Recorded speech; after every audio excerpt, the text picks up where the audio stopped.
Nearly 2 years ago, I sat here in this chair in front of these pictures and made a video about a table. It went like this. I have been on this struggle to balance minimalism, essentialism, and comfort.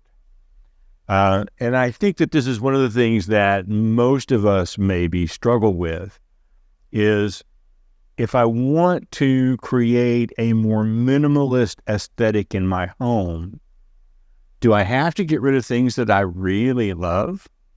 Do I have to get rid of things I've been attached to for years? And the answer to that question is no, you don't.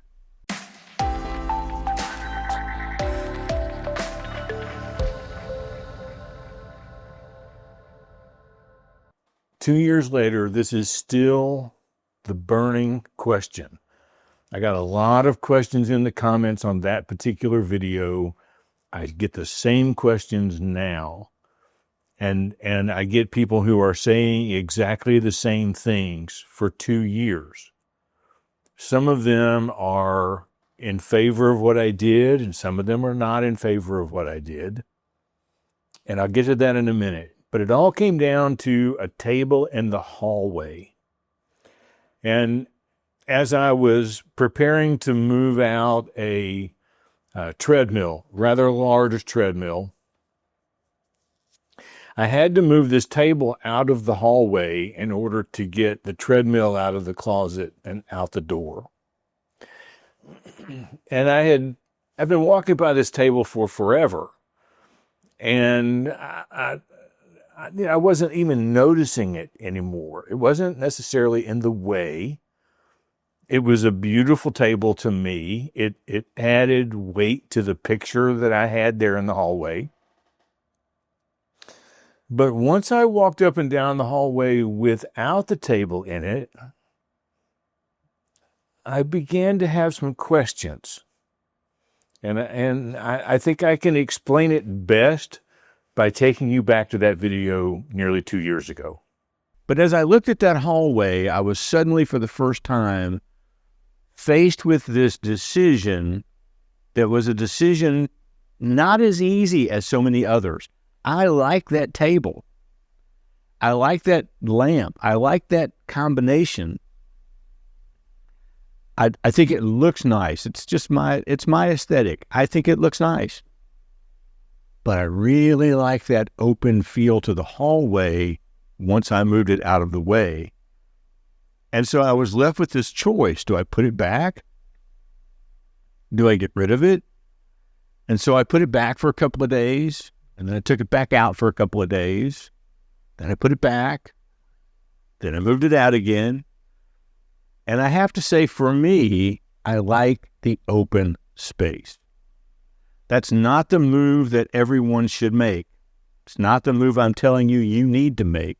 But for me, it all boiled down to the fact that I love the aesthetic and I love the space. And the two are not co-equal in this particular area of my house. So this is the main question that I get. Do I have to get rid of everything?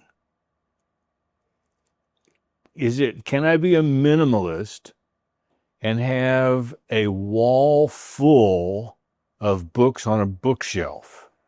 Can I be a minimalist and still keep the plant in the corner? Can I be a minimalist and have 50 pictures up the stairwell of my kids? And the answer to those questions are all the same.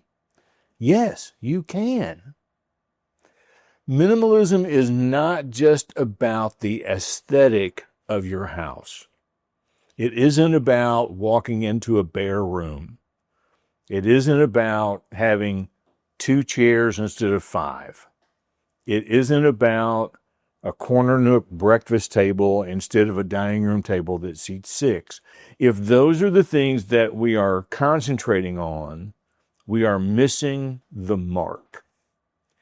Minimalism in its basic form is learning to live with intention, learning to think about to analyze, to make decisions about the things we put in our lives.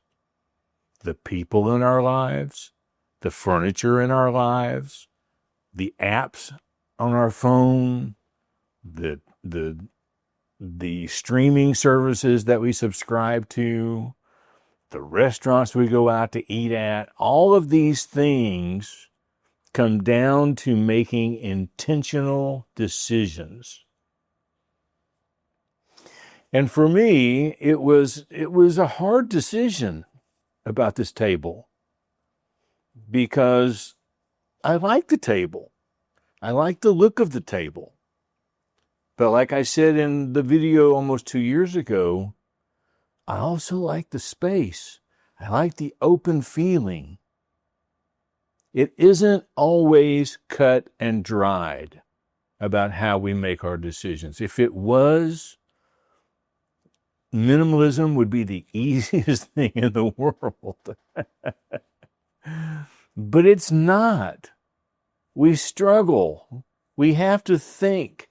Sure, there are low-hanging fruit throughout our house that we can pick and choose and throw in a box and take to Goodwill or take to the church charity or take to the dump. We can all find those things. I think what happened to me was I had to start looking at the things I wasn't looking at anyway. I had passed by this table and never given it a second thought. And suddenly, I was aware of the table and I was aware of the space. Had not been aware of either one before that time. I think that it is important for us, if we are going to claim this lifestyle, that we really, really, really struggle sometimes with making the intentional decision. Are we always going to make the right decision? Probably not. Are we going to regret getting rid of something later on? If that's your worry, then move it, store it, put it out of sight for a while, live with it out of your life for a while. And if you come to regret it after 30 days or 60 days and you're like, man, every time I walk down that hallway, I just wish I had that table there. Then put the table back. It doesn't always have to go out the door to your car and down the road. Sometimes it can go in the garage, or it can go somewhere else for a while, or maybe your parents or your kids can store it for you for a couple of months while you're thinking about, do I like this? Do I not like this? It's not the end of the world if we get it wrong. But it does hurt us if we don't try to make the decision, if we don't try to be intentional. I'm going to let myself from 2 years ago wrap this video up, because I don't think I could say it any better. And for me, in this idea of essentialism, of trying to develop a lifestyle of what is essential to me, which goes beyond mere minimalist aesthetic in my home, I made the decision that the space was much better for my soul than the table. Let me know in the comments what you think, what decision you might have made, why. I'd be happy to entertain your thoughts, and we'll see you next time.